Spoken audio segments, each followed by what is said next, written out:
सरधना में मीनाक्षी भराड़ा ने किया सीएचसी का औचक निरीक्षण, अव्यवस्थाओं पर जताई नाराजगी। मेरठ जनपद के सरधना पहुंची राज्य महिला आयोग की सदस्य मीनाक्षी भराड़ा ने शुक्रवार को सीएचसी सरधना महिला विंग का औचक निरीक्षण किया, जिसमें मिली अव्यवस्थाओं को देखकर उन्होंने काफी नाराजगी जताते हुए इस संबंध में शासन को रिपोर्ट भेजने की बात कही है। शुक्रवार को सीएचसी पहुंची मीनाक्षी भराड़ा ने औचक निरीक्षण के दौरान मरीजों से बातचीत की और वार्डों की स्थिति को देखा। उन्होंने नाराजगी जताते हुए कहा कि उन्हें सीएचसी सरधना को लेकर बहुत दिनों से निरंतर शिकायतें मिल रही थी। इन्हें शिकायत की वास्तविकता जानने के लिए उन्होंने सरधना सीएचसी में पसरी अव्यवस्थाओं को देखकर उन्होंने कहा कि इतनी ज्यादा अव्यवस्थाएं उन्होंने अपने जीवन में किसी महिला अस्पताल में नहीं देखी। चौपट हुई सफाई व्यवस्था के साथ 3 टॉयलेट में निजी संपत्ति की तरह ताले लगे हुए हैं। पूछने पर टॉयलेट में ब्लॉकेज के बहाने बनाए गए, जिन्हें स्वीकार नहीं किया जा सकता। मरीजों के नीचे चादर तक नहीं मिली। सिजेरियन ऑपरेशन कराने वाली महिला के 2 दिन से कपड़े नहीं बदले गए।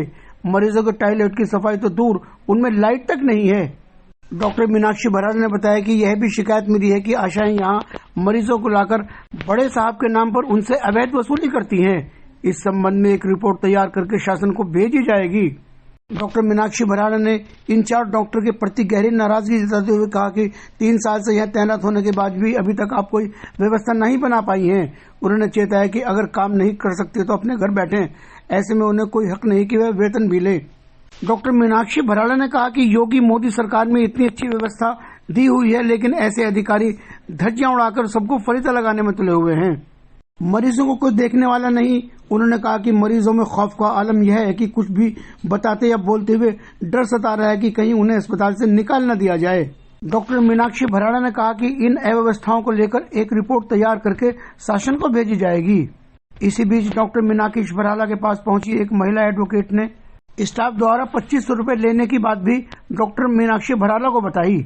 हॉस्पिटल है सरकारी और ये बच्चा यहाँ पर पैदा हुआ है। ये मेरी नंद की सास लगती हैं और इनसे कितने पैसे लिए गए हैं? 2500 रुपए। 2500 रुपए लिए गए हैं इनसे। ये कहकर के सर के पास जाएंगे। वो कौन सर है वो हमें नहीं पता। सरकारी हॉस्पिटल है, पैसे नहीं होने चाहिए ना। यहाँ गरीब आदमी आ रहे हैं और इस तरह से लूटा जा रहा है। मैम आपका क्या नाम है? मेरा नाम तबस्सुम है, मैं एडवोकेट हूँ। ये मेरी नंद है।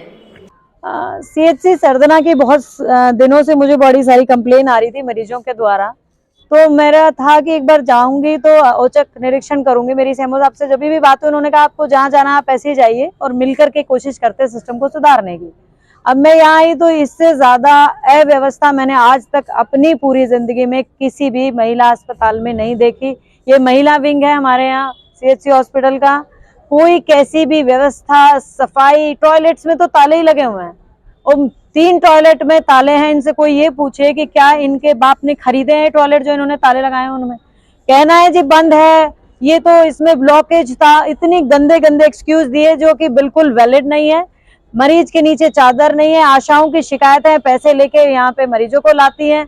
अब इस पे मैं अपनी पूरी रिपोर्ट बनाऊंगी। पूरी रिपोर्ट बना के इसमें जो मुझसे अच्छा हो सकेगा, जो यहाँ के इंचार्ज डॉक्टर हैं, डॉक्टर साहब का काम से तो मैं सबसे ज्यादा नाराज तो इंचार्ज डॉक्टर से हूँ कि क्या ही वो 3 साल में व्यवस्था नहीं बना पाई। अगर वो व्यवस्था नहीं बना सकती तो यहाँ से ट्रांसफर लेके अपने घर बैठे ना।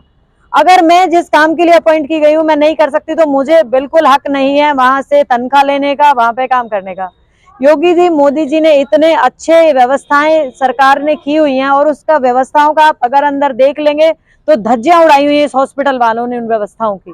मरीजों की हालत इतनी खराब है, उनको देखना ही नहीं है, उनसे कोई बात नहीं कर रहा है। 2 दिन से कपड़े नहीं चेंज हुए हैं सिजेरियन मरीज के। उसको इन्फेक्शन होके मरेगा तो क्या जिम्मेदारी लेंगे डॉक्टर लोग?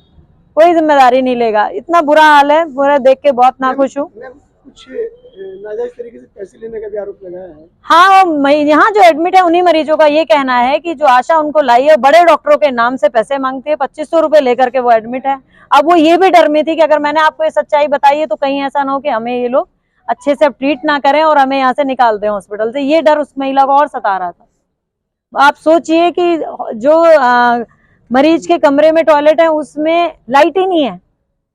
सफाइयां तो गंदी तो देखी जाए, लाइट नहीं है। मतलब मरीज जाएगा, गिर जाए, उसको कुछ हो जाए तो कौन जिम्मेदार है? और सारी बात आ जाती है फिर सरकार पे।